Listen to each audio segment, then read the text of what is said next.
Hey everyone, this is the Quincy here to bring you my Fairy Tail Chapter 345 review. Someone's Voice. Um, a little late. I read it when it came out, at like midnight. Gonna start off by saying, pretty much turned out how I thought it was gonna turn out. It was still a really bad chapter, but slightly better than the last few chapters of the Grand Magic Games.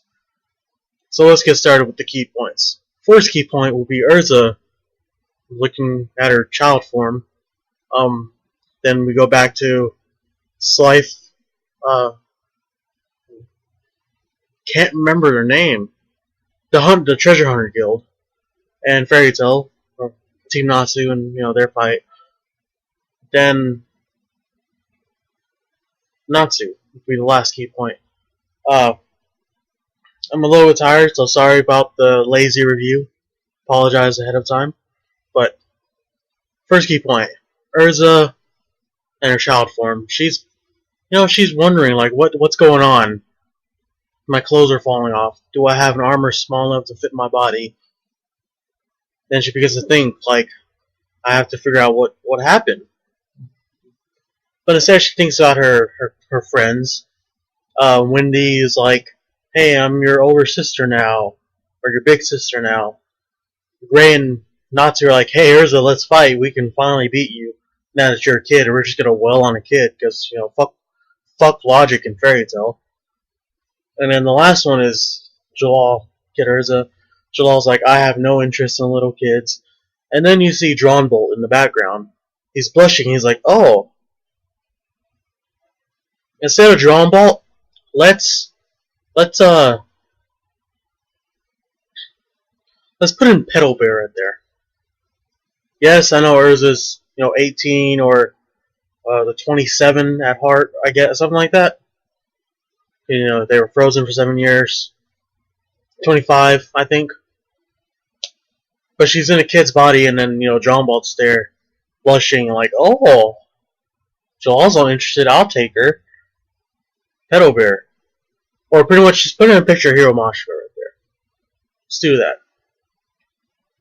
Anyways, we go back to the Hunters Guild and Team Natsu, and Natsu's giving them a compliment like, oh, you guys are pretty strong even though you can't use magic.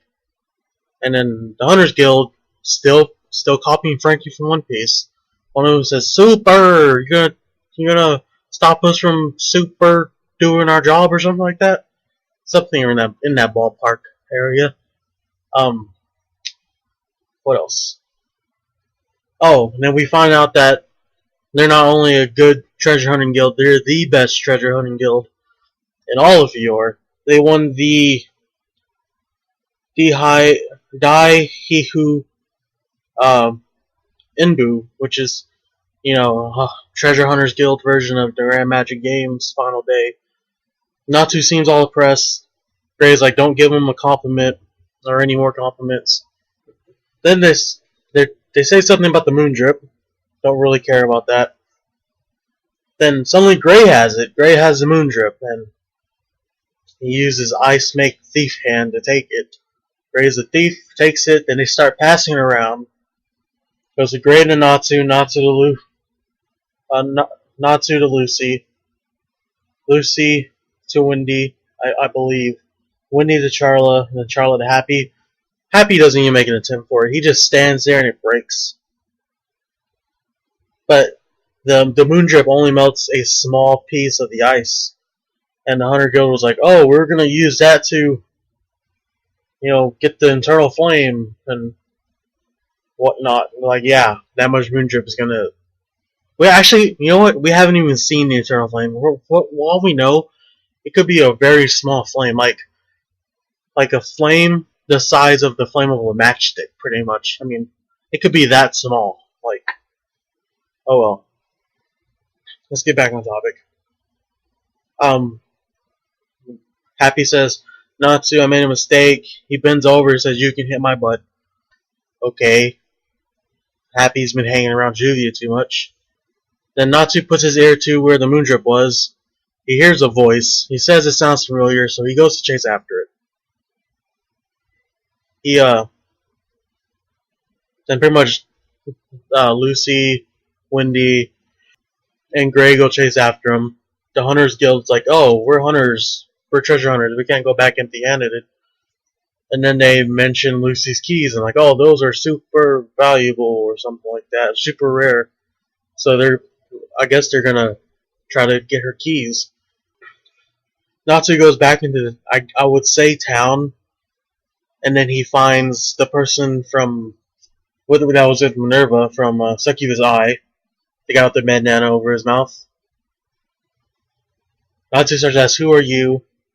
And then the guy starts to glow. And first it looked like flames. I was like, oh, is there a new God Slayer or something? A new Flame God Slayer or a new Flame God Slayer or something like that? But, no, it's Natsu just turned into a kid. And I guess that's the guy's magic. He can turn people into kids. So he's the Jewelry Bonnie of Fairy Tail.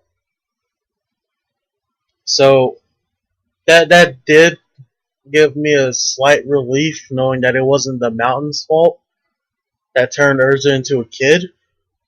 So the possibility of Ultir going back to her original state, I don't have to worry about that anymore, and happy about that. Well, anyways, that ends the chapter and the chapter review. Again, sorry for the lazy review, guys. I'm kind of tired. Well, that does it. Yeah, that does it. Be sure to check the links down below. Rate, comment, subscribe. And I'll catch you guys later. Adios, otakus.